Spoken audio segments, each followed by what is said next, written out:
Dear students, in this video we will go through the lesson overview. Chapter 1, we have seen that the democracy, it is neither possible nor necessary for the people to govern directly. The most common form of democracy in our times is for the people to govern through their representatives. In this chapter we will look at how these representatives are elected. We begin by understanding why elections are necessary and useful in democracy. We try to understand how electoral competition among parties serves the people. We then go on to ask what makes an election democratic. The basic idea here is to distinguish democratic elections from the non-democratic elections.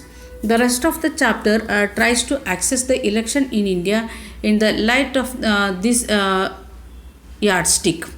We take a look at each stage of election from drawing of the boundaries of the different constituencies to the declaration of result. At each stage, we ask what should happen and what does happen in the election. Towards the end of the chapter, we turn to an assessment for whether elections in India are free and fair. Here we also examine the role of the Election Commission in ensuring free and fair election. Why elections? Assembly election in Haryana. The time is after midnight and expectant crowd sitting in the for the fast hours in the chowk for town is waiting for its leader to come. Organizers assure and reassure the crowd that he would come and here any moment.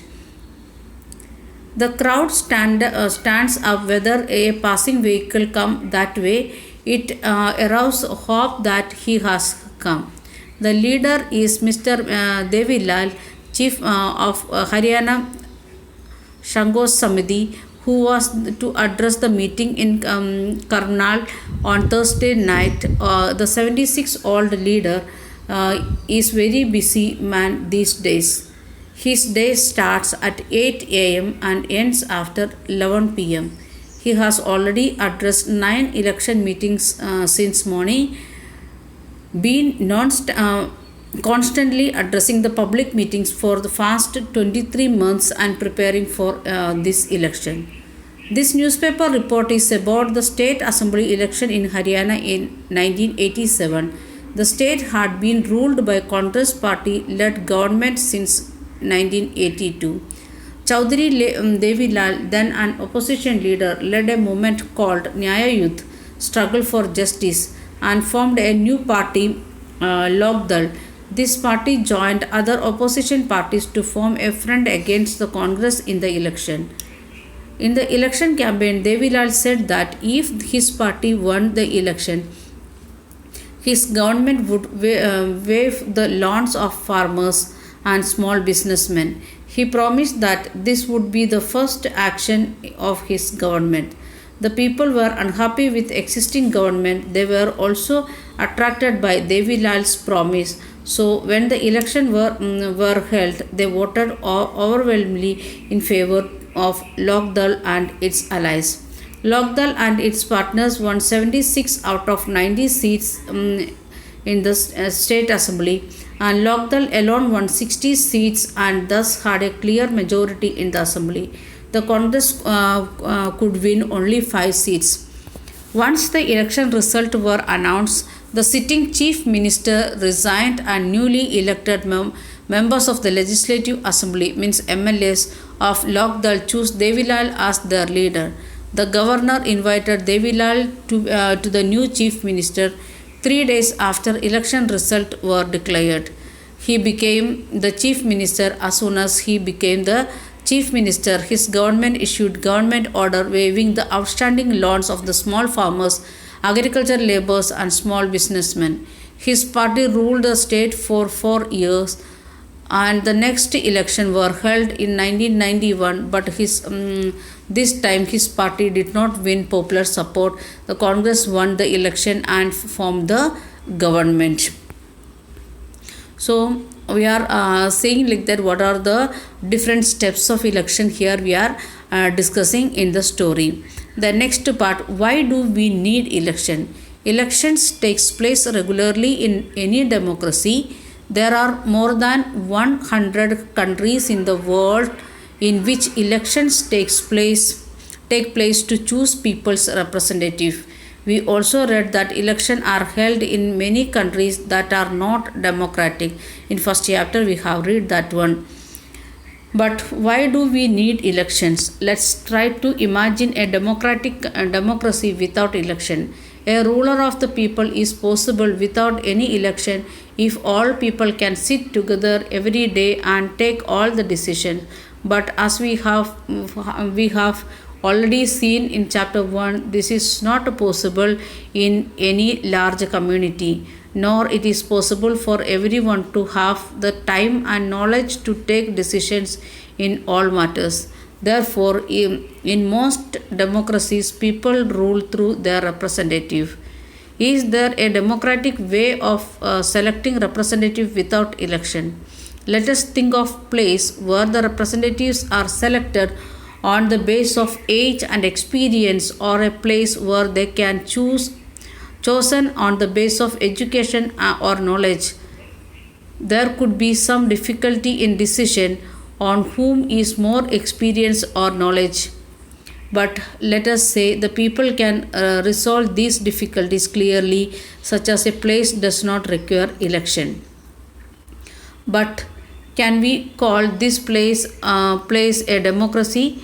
How do we find out the people like the representative or not?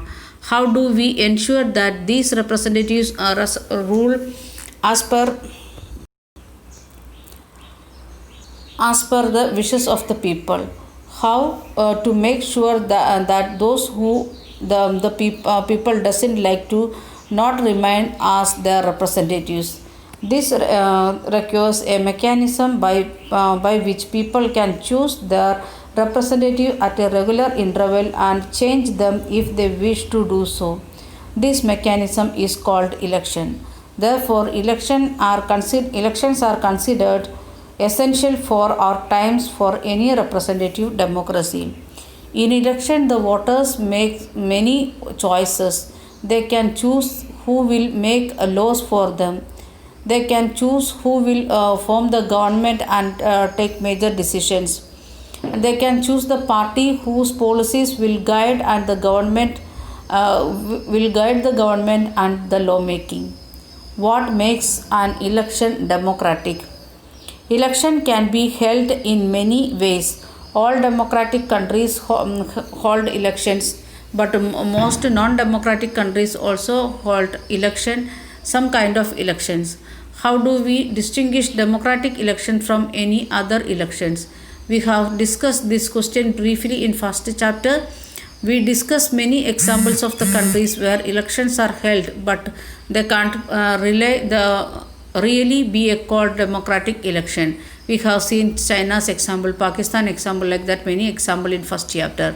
Let us recall what we learnt there and start with a simple list of minimum conditions of a democratic election. What are the characteristics or features of democratic election? First one, everyone should be able to choose. This means that everyone should have one vote and every vote should have equal value. Second point, there should be something to choose for them. Parties and candidates should be free to conduct election and should offer some real choice to the voters. Third one, the choice should be offered at a regular interval. Election must be held regularly after every few years. Fourth one, the candidates preferred by the people should get elected. Fifth one, election should be conducted in a free and fair manner where people can choose as they really wish. These might look like very simple and easy condition, but there are many countries where there are not fulfilled. This chapter we will apply these conditions to the election held in our own country to see if we can call the democratic election. The next topic it is it good to have political competitions, that we will continue in next